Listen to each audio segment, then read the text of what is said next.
Yo guys, jadi gue sekarang ini ada di dalam kereta dan menuju langsung ke Yogyakarta. Kenapa ke Yogyakarta? Karena gue pengen traveling tapi sendirian nih, nggak ditemenin sama siapa-siapa ya. Tapi ada yang nemenin deh nih, asisten gue.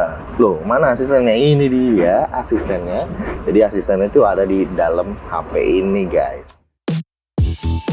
Oke, gue mau jalan-jalan ke Jogja dan kali ini gue mutusin buat naik kereta aja, nggak naik pesawat. Halo Magem, saya mau ke Jogja naik kereta api. Saya maunya yang eksekutif. Harganya berapa? Keretanya apa? Naiknya dari mana? Dan turunnya di mana? Oke, untuk kereta eksekutif ke Jogja, ada beberapa pilihan dengan harga dan fasilitas yang berbeda-beda.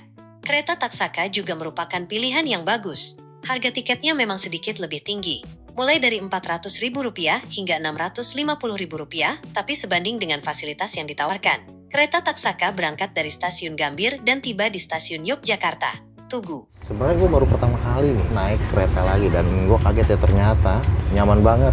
Jarak antara bangkunya tuh wah lumayan lega ya. Terus colokannya juga nih ada nih. Terus jendelanya juga gede dan kursinya juga wah lega cuy, enak. Di sini juga ada buat tempat buat makan.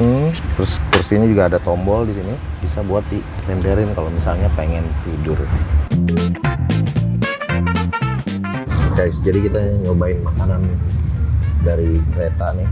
Sekarang karena gue masih belum yakin ya nama masakannya apa, mendingan kita langsung tanya aja sama Gemini. Ini makanan apa ya? Itu sepertinya sei sapi khas Nusa Tenggara Timur. Bahan utamanya adalah daging sapi yang diasap, biasanya menggunakan kayu kosambi. Kita coba makan ya. Enak. Sambal pedas. Akhirnya kita sampai juga di Yogyakarta. Nih hal pertama yang harus gue lakuin adalah gue nggak punya kendaraan nih. Gimana kalau kita nyewa kendaraan? Halo Mbak Gem, mau nanya dong harga rental mobil di Jogja. Mobilnya tuh Avanza. Harga rental mobil Avanza di Jogja itu bervariasi, mulai dari sekitar Rp250.000 sampai Rp400.000 per hari.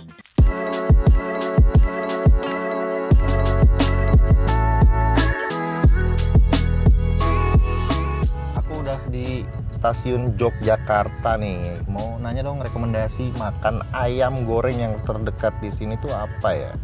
Ayam goreng Tojoyo, ayam goreng kampung dengan bumbu yang meresap dan tekstur yang empuk. Oke, jadi ini makan siang yang udah kesorean. Nah, gue pesennya di sini adalah ayam goreng khas Tojoyo. Ini ayam kampung ya, jadi kelihatan kecil-kecil. Dan gue pesen ini juga nih, ada tahu dan tempenya. Dan sambalnya nih adalah sambal bawang, satu lagi adalah sambal terasi. Kalau dilihat dari gambar berikut ini, kira-kira ayam Tojoyo ini bahannya apaan aja ya? Dari gambar, sepertinya ayam goreng ini punya bumbu kuning yang khas. Biasanya sih, bumbu dasarnya itu kunyit, jahe, lengkuas, dan bawang putih. Diginin aja langsung nyoplok. Wow, empuk banget. Masih panas. Rasanya bumbu kuning, sambalnya, sambal bawang. Mantap. Abis makan gue langsung cus menuju ke hotel tempat gue nginep selama gue di Jogja. Anyway, selama gue traveling ke Jogja ini gue rekam pakai HP aja ya, pakai Samsung Galaxy S25 Ultra dengan resolusi 4K 60 di format video log. Yang tentu gue bisa grading sendiri nantinya biar makin bagus. Halo Mbak Gemini, mau tanya dong hostel yang paling terjangkau di sekitar Pasar Legi, Kota Gede, Yogyakarta. Bumi Hostel bisa jadi pilihan menarik. Hostel ini punya desain yang unik dan nyaman. Fasilitasnya juga cukup lengkap. Ada dapur bersama, area bersantai, dan wifi gratis. Lokasinya juga strategis, dekat dengan Pasar Legi dan tempat-tempat wisata di Kota Gede.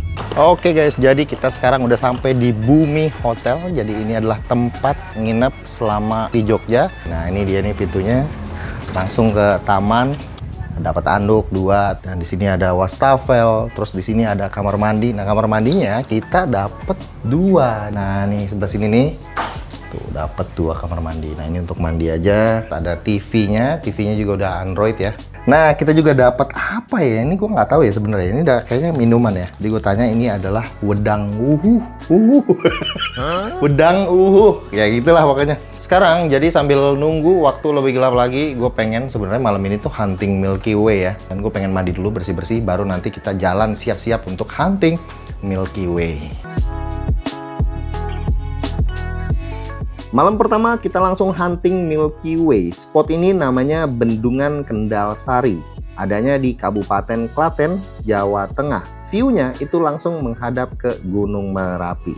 Yo guys, jadi sekarang kita udah ada di Bendungan Kendal Sari namanya. Ini salah satu spot dengan view langsung ngarah ke Gunung Merapi di arah sana ya. Dan sekarang ini gua udah nggak sendirian lagi karena kita ditemenin sama ini dia nih temen kita. Yeay, halo. Ada warnanya. Jadi kalau misalkan kita jalan-jalan masuk ke tempat yang agak dalam gitu ya, jadi aman karena ada warlocknya. Meskipun gue di sini jalan-jalannya tuh ditemenin sama Mbak Agem ya. Mbak Agem. Ya. Mbak Agem apa tuh Mbak Agem? Mbak Agem ini. Mbak Agem ini. Ya, kayak gitu.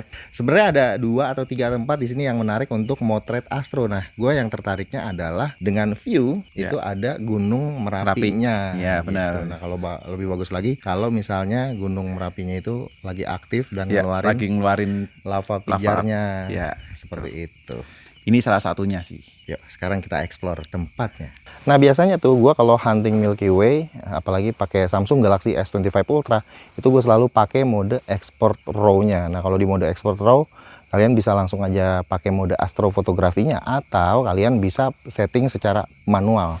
Nah, untuk fokusnya biasanya gue tuh setting pakai manual fokus ada di 0,8 sekitaran segitulah. Itu posisi dimana titik fokus ke bintang-bintangnya itu pas banget. Nah, jangan lupa itu diaktifin juga opsi untuk nyimpan dalam format yang RAW-nya. Jadi kalian bisa ngedit lagi, dibagusin lagi hasil foto Milky Way-nya. Dan jangan lupa kalau misalkan kalian lagi ada di dapet scene seperti ini tuh, gunain juga hyperlapse astronya. Karena kalau pakai hyperlapse astro kalian bisa menangkap timelapse Milky Way ataupun bintang-bintang. Kalian bisa jadiin star trail ataupun timelapse astro. Sekali klik aja pakai timelapse astro. Gue tadi ngobrol sama Mas Koko tuh, dia selama tinggal di Jogja nggak pernah masa hunting Milky Way. Aduh, gimana ya? Gue kalau tinggal di Jogja nih mungkin 2 hari sekali kali ya hunting Milky Way.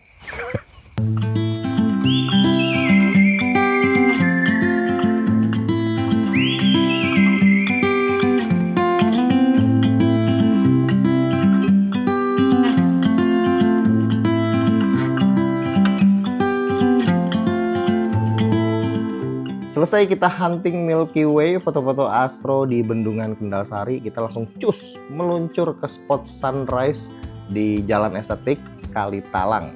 Oke guys, jadi sekarang kita udah sampai di spot idaman kita semua. Ini kalian harus nyobain ya, kalau misalkan kalian main ke Yogyakarta, kalian harus ke sini. Ini namanya Jalan Estetik di Kalitalang. View-nya, udah mantep banget dah.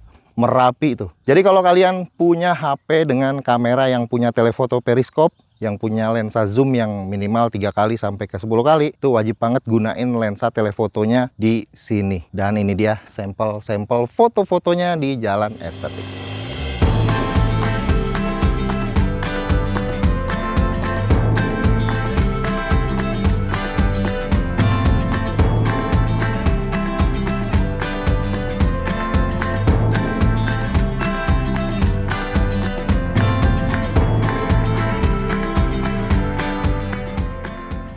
Ngomongin soal hunting foto, hal yang paling gue suka dari Samsung Galaxy S25 Ultra ini adalah adanya lensa telefoto periskop. Dimana gue bisa dapetin foto-foto dengan perspektif yang kita lihat itu berbeda dengan apa yang kita ambil untuk dijadikan foto. What I see versus what I take. Zoom dengan jarak yang jauh itu punya depth yang menarik ya. Feel yang berbeda. Dan tentu aja bikin foto jadi nambah estetik. Yo, jadi dari spot Jalan Estetik, kalau kita maju lagi terus kita ke kanan, nah kita ada spot juga di sini. Ini bisa langsung view-nya ngelihat Gunung Merapi dari jarak yang lumayan cukup dekat ya. Gue sih baru pertama kali sedekat ini dengan Gunung Merapi. Dan di sebelah sisi timur, ini kan ada sunrise ya. Nah, di sebelah, di depan persisnya ini, itu kayak ada lembah, itu curam banget. Dan kelihatannya ini adalah jalur lavanya ya. Gue sih nggak terlalu berani sampai ke pinggir-pinggir ya. Wah, gila, ngeri banget. Lanjut lagi, tahu nggak? Ada yang nyusul ke sini. Nih, tuh orang itu. Tuh orang itu. Jadi bela-belain dia nyusul ke sini karena mungkin ngelihat dari story kita ada di Jogja ya. Om-om yang satu ini. Excuse me. What is this, man? What is this? I'm not ready. I'm not ready for that. Not ready. Jadi gimana Om? Apa tuh? Melihat pemandangan Merapi dari jarak sedekat. Gila sih, mau nangis gua ngelihatnya. Ciptaan Tuhan tuh begitu luar biasa ya. Benar-benar apalagi pas lihat tuh. Kalau lihat di gunungnya itu sekarang lagi kena cahaya matahari itu bagus banget itu, benar-benar kayak nanti ya, tolong diselipin footage-nya ya Pak ya. Habis ini. Ini bagus banget benar-benar. Ini kesempatan sekali seumur hidup lah kalau kalian punya kesempatan buat kesini, sempetin kesini. Bukan masalah nggak sempet sih, prioritas atau nggak sebenarnya gitu. Kalau prioritas pasti jadi. Ya buktinya lu ya. Iya, buktinya nyampe aja gua. Wah gila sih, pokoknya miss banget sih. Alhamdulillah ya Allah sampai sini.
Yo, hari ini kita makan tengkleng gajah nih. Kalau menurut keterangannya ini nomor 1 di dunia tuh. Emang gue tanya ya, di dunia ini yang jualan tengkleng tuh di mana aja ya? Banyak.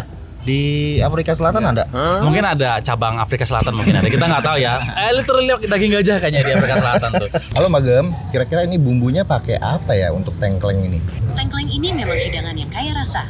Bumbu utamanya biasanya bawang merah, bawang putih, kemiri, jahe, lengkuas, dan serai. Gajah kan makannya banyak. Padahal yang makan banyak kan bukan gajah ya. Temen gue juga makannya banyak sih. Yang gue tahu tengkleng itu lawannya dari tongseng. Nggak ada istilah lawannya. Itu kan satu aliran sebenarnya, satu genre. Bukan, kalau tongseng itu nggak ada tulangnya. Kalau tengkleng itu ada tulangnya dan bumbunya lebih kental di tengkleng. Berarti enggak ya ini? Tongseng lebih tebel. Berarti kalau tulang berarti gue bener nih. Kalau tulang Medan. Tengkleng. Fokus utama tengkleng adalah tulang kambing yang masih menyisakan sedikit daging, serta jeroan. Tongseng. Tongseng lebih banyak menggunakan daging kambing, bisa juga sapi atau ayam, seringkali juga disertai tulang iga dan tulang belakang. Udah kenyang nih. Sekarang waktunya kita jalan-jalan ke museum di Jogja. Apa nih museumnya nih? Takeshi, bukan oh. Benteng Takeshi itu katanya. Benteng Bagaimana Paduka? Bagaimana Frederick. Paduka?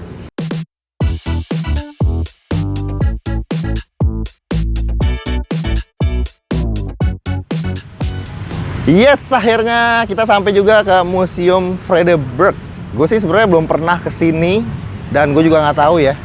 Ini museum tuh isinya apaan aja. Jadi langsung aja nanti kita tanya dan cari tahu melalui Google Gemini. Depannya aja lega banget ya, terus ada tempat duduk. Tempat duduknya buat duduk-duduk santai sore-sore. Pemandangannya ke depan juga langsung tuh ke Bank Indonesia, terus ke titik nol. Nah, di bagian depan ini ada monumen serangan umum 1 Maret. Nah, monumen ini tuh dibuat untuk mengenang keberanian dari tentara Indonesia yang berhasil menduduki Yogyakarta pada tahun 1949. Sekarang kita masuk ke bagian yang dalamnya ya. Ceritain tentang sejarah Museum Frederick di Jogja. Oke, jadi gini. Benteng Frederick itu awalnya dibangun sama Belanda tahun 1765. Tujuannya buat jaga-jaga dan nunjukin kekuasaan mereka di Yogyakarta. Tapi, setelah Indonesia merdeka, benteng ini beralih fungsi jadi museum. Sekarang, di dalamnya ada banyak banget koleksi yang menceritakan sejarah perjuangan bangsa Indonesia melawan penjajah. Di dalam Museum Benteng Vredenburg, kamu bisa lihat koleksi benda-benda bersejarah seperti senjata kuno, pakaian tentara zaman dulu, dan foto-foto pahlawan nasional. Ada juga diorama yang menggambarkan peristiwa penting dalam sejarah Indonesia. Bisa ceritakan tentang dioramanya? Diorama di Museum Benteng Vredenburg itu keren banget. Ada beberapa diorama yang menggambarkan peristiwa penting dalam sejarah Indonesia seperti Perang Diponegoro, Proklamasi Kemerdekaan, dan agresi militer Belanda. Diorama ini dibuat dengan detail yang sangat mirip aslinya, jadi kamu bisa ngerasain suasana perjuangan bangsa Indonesia zaman dulu. Kamu juga bisa lihat replika patung Jenderal Sudirman dan Panglima Besar TNI Pertama Indonesia. Ini museumnya tuh bersih banget ya, bersih, rapi, dan tertata dengan sangat baik. Dan dioramanya itu kan ya, namanya diorama ya, miniatur 3 dimensi. Tampilannya juga seolah-olah membuat kita kayak lagi ngelihat adegan yang sebenarnya pada masa itu ya.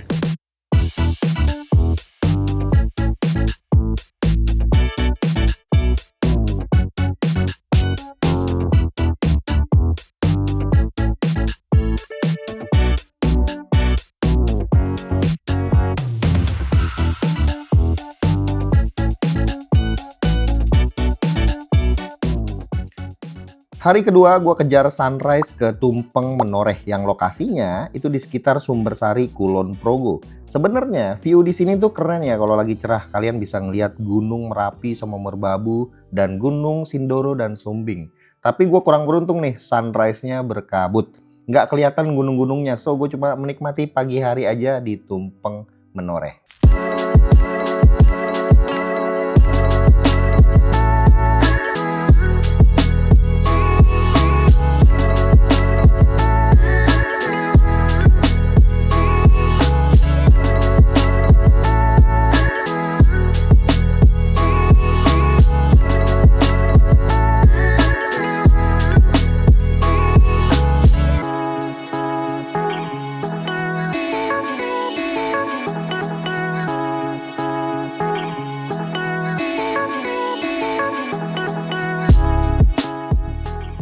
Ada, jadi sambil nunggu kita hunting foto astro malam nanti, kita jalan-jalan dulu di sekitaran Yogyakarta. Nah, rasanya kalau kurang pas ya kalau misalnya kita belum jalan-jalan ke Malioboro sambil kita hunting foto-foto street di sini, terus foto potret juga di sini, dan nanti malam kita langsung hunting astro lagi.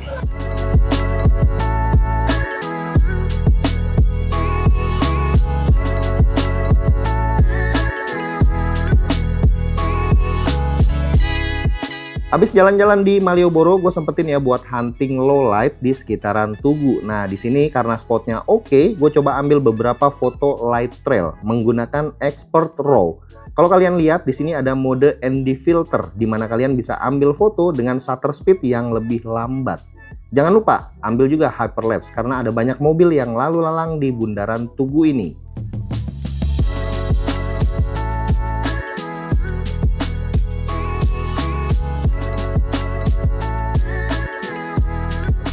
Hari ketiga kita hunting Milky Way, ini masih di Jalan Estetik di Kali Talang.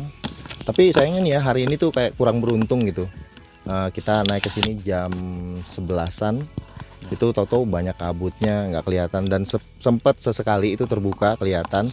Ada beberapa foto yang kita ambil juga, dan ya kayaknya udah kali ya, udah 3 hari kita di Jogja. Terus udah 2 malam juga kurang tidur. Ini bener-bener kurang tidur nih. Kalau kalian nggak percaya nih ada satu orang nih yang biasa tidurnya cepet nih. Ini dia nih orang ini. Aduh, aku lelah sekali.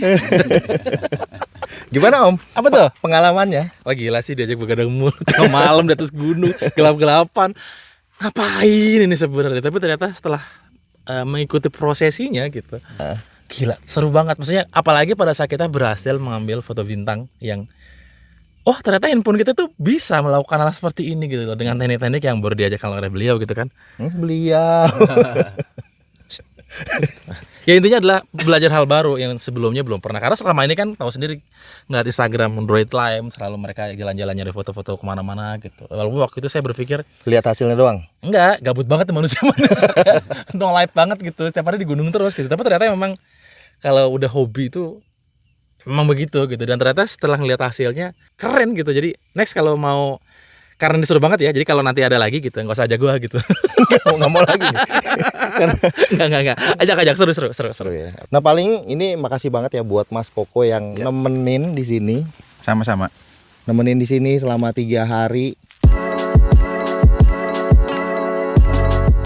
Oke, jadi selesai udah jalan-jalan kita 3 hari di Yogyakarta untuk hunting-hunting foto dan juga dibantu ya sama adanya tuh Galaxy AI yaitu Gemini Live. Itu benar-benar sangat ngebantu banget bikin jadwal itinerary, terus ngebantu kalau misalkan gue masuk ke kayak kemarin ya ke museum itu bisa dijelasin sama Mbak Gemnya. Gua rasa segitu aja. Semoga konten ini tuh menarik untuk ditonton dan juga ngebantu kalian buat yang lagi jalan-jalan ke Jogja dan juga pengen nyari spot foto dan juga tempat-tempat estetik lainnya di Jogja. Dan satu lagi buat kalian yang lagi nyari HP flagship, mau upgrade dari HP flagship sebelumnya ke Samsung flagship, pilih aja pakainya Samsung Galaxy S25 Ultra karena lengkap banget fiturnya, kamera kece sama ada AI yang sangat ngebantu kalian. Ada promo eksklusif mulai dari tanggal 17 Juni sampai 17 Juli 2025, ada cashback up to 3 juta, travel adapter 45 watt, terus ada Gemini Advance juga. Oke, jadi gua rasa segitu aja video kali ini jalan-jalan ke Jogjanya dan sampai ketemu lagi di video jalan-jalan yang berikutnya. Bye.